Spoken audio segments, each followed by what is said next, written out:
PaulJamesLee, cryptocurrency coach here, and I'm joined once again by my very good friend, the Bitcoin Inquisitor, Brian. Hey Brian, what's up? I can tell there's something you're dying to ask me. How do you know Bitcoin won't be banned? Good question. The thing is, Bitcoin can't be shut down.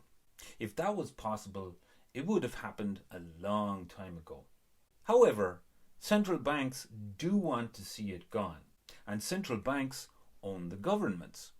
So the question is, why don't the governments shut it down? They're caught in a trap. Whenever you shut down Bitcoin operations in one place, they simply move somewhere else, where they can operate more freely. So the local tax take decreases.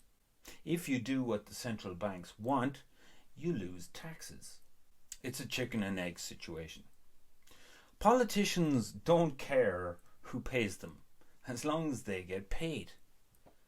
They're not going to kill any golden goose. But surely the banks have enough money to shut it down. That's where Wall Street comes in. Wall Street money is flooding into Bitcoin.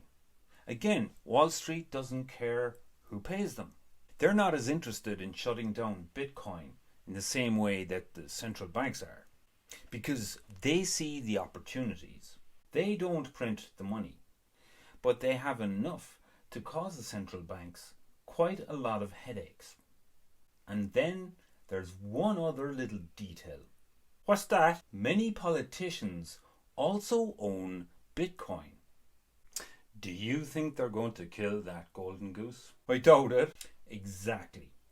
Any other questions? So who are these central bankers you're on about? It's a fascinating list of colourful characters. For example, you've got Christine Lagarde, head of the European Central Bank.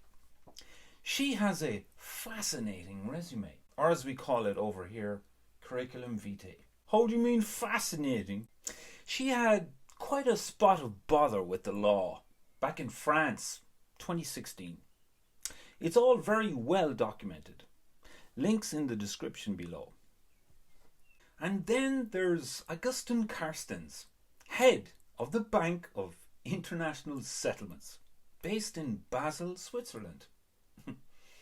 And no, I'm not making this up.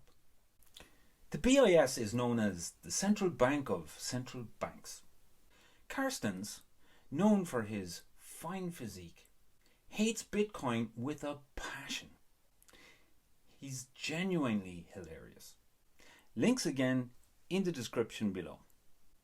He once told children not to make their own money. And who's not going to listen to a guy like this? So when does Bitcoin become official money? Well, if you mean when our government's going to start using Bitcoin, all you have to do is look at El Salvador, when on 7th September 2021, they declared Bitcoin as legal tender.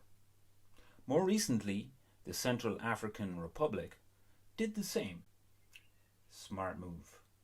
When are Western countries going to adopt it? Central banks have a lot more money printing to do to feed the war machine, so it's going to take a while. Meanwhile, Bitcoin is legal in every single country in the world except for 8, including China, Nepal, Algeria, Morocco, Egypt, Bolivia, Bangladesh, and Kosovo. Obviously, these governments care so deeply about preventing their citizens from hurting themselves. Careful now. There's a good citizen. Anything else to add, Brian? No. Righto. Thanks again.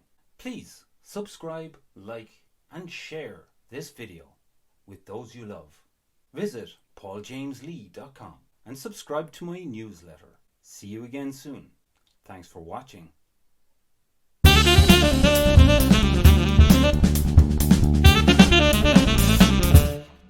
how to successfully invest in cryptocurrencies in my 4-week mini cryptocurrency investment course, Beginner to Winner, at PaulJamesLee.com.